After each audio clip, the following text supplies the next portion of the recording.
El siguiente ejercicio que resolveremos es un ejercicio relacionado con estadística descriptiva. Nos plantean que usted es un analista económico y desea estimar un modelo econométrico para explicar el comportamiento de los salarios de Estados Unidos durante el año 2015, y para ello ha descargado la base de datos del índice salarial. Sin embargo, para efectos de su análisis, usted debe primero estudiar los estadísticos descriptivos del índice salarial. Asimismo, usted se ha planteado eliminar los estragos de variabilidad del índice salarial y por ello ha decidido trabajar con el logaritmo neperiano de este índice en vez del índice salarial en niveles. Por lo tanto, nos piden presentar la variable logaritmo neperiano del índice salarial y calcular los principales estadísticos descriptivos, como el promedio, la varianza, el valor máximo, el valor mínimo, el coeficiente de asimetría y de kurtosis. Y finalmente nos piden también graficar el histograma de la variable para poder saber aproximadamente cuál es su función de distribución. Para ver la resolución de este ejercicio, pasemos a la hoja de Excel. Estamos ya en la hoja de Excel y podemos ver que tenemos planteado nuevamente aquí el ejercicio. Tenemos la variable índice salarial.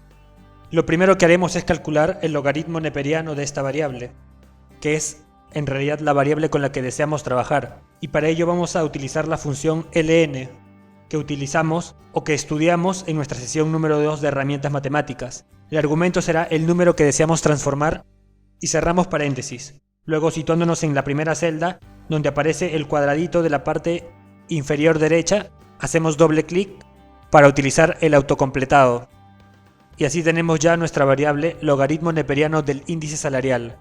Ahora lo que queremos hacer es calcular los principales estadísticos descriptivos. Por ejemplo, para el promedio podemos utilizar la función promedio y digitar los argumentos del logaritmo neperiano del índice salarial. Esto sería para el promedio. Por ejemplo, para la varianza, asumiendo que esta es una muestra, utilizamos la función var.s. Los argumentos son los datos del logaritmo neperiano y obtenemos como resultado el siguiente número. Sin embargo, como nos piden que calculemos más de un estadístico descriptivo, sería mejor que utilicemos el complemento de análisis de datos, ya que con él podremos obtener los resultados de manera más rápida. Entonces lo que haremos será situarnos en una celda y luego ir a la pestaña Datos.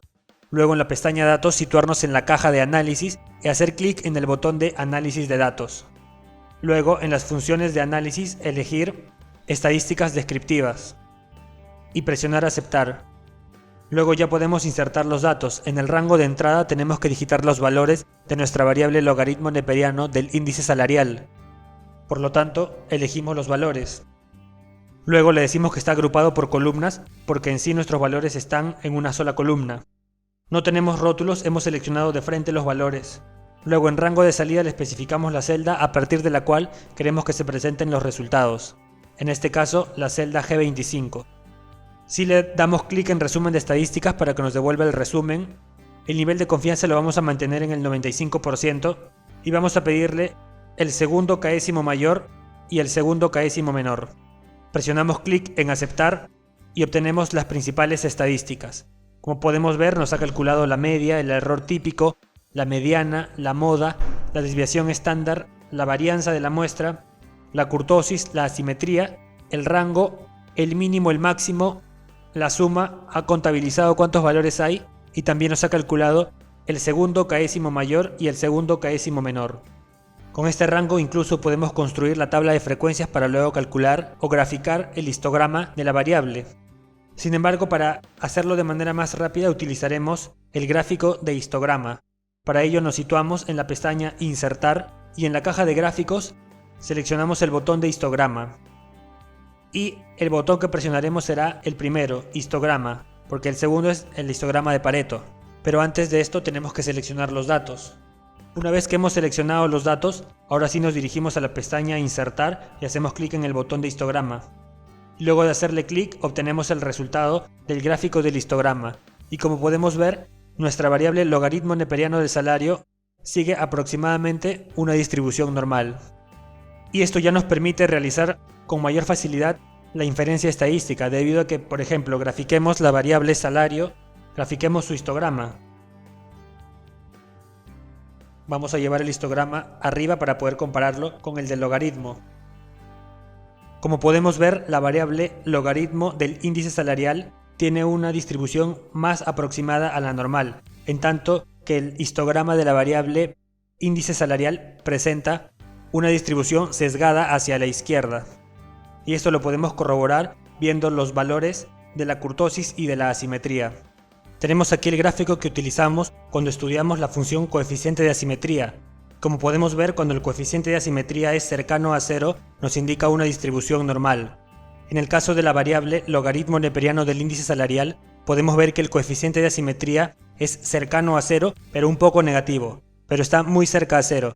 Y si vemos su distribución, efectivamente esta sigue aproximadamente una distribución normal.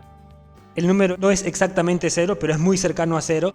Esto es coherente con el gráfico porque, como podemos ver, la distribución tampoco es exactamente normal. Hay unos pequeños datos, por ejemplo aquí, en los que se ve que la distribución no es exactamente normal. Sin embargo, si calculásemos el coeficiente para la variable salarios, el coeficiente sí debería ser bastante lejano de 0. Calculémoslo. Para ello utilizamos la función coeficiente.asimetría y los datos son los datos del índice salarial. Y obtenemos como resultado 1.48, y este número está mucho más alejado de 0 que en el caso del coeficiente de asimetría para la variable logaritmo neperiano del índice salarial, y ello en parte explica la distribución que no es tan parecida a la normal. Bien, así es como utilizamos los datos de estadísticas descriptivas para analizar una variable. Ahora pasemos a un siguiente ejercicio aplicativo.